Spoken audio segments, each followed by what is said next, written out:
APJ Abdul Kalam centre for ethics and politics. APJ Abdul Kalam ஐயாவுடைய பேரில் கோயம்புத்தூரில் வீத லீடர்ஸ்க்கு கீழே நாம் பாலிடிக்ஸில் எத்திக்ஸ்க்காக ஒரு சென்டர் ஆரம்பித்து வருகின்றவங்க எல்லாமே இதுக்குள்ளே ட்ரெயின் ஆகி தான் வெளியே வருவாங்க. உள்ளாட்சி தேர்தலில் நிற்கிறாங்க, they will get trained, come and stand and local body election.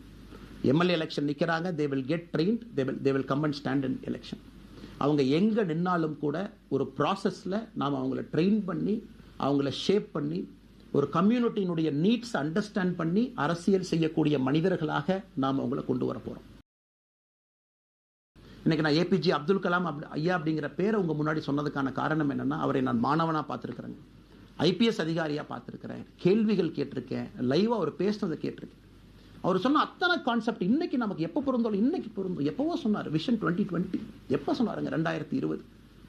நம்ம 2020ங்கிறது 2000 சொன்னார். நம்ம அந்த கோல் போஸ்ட் அப்படியே மாத்திட்டோம்.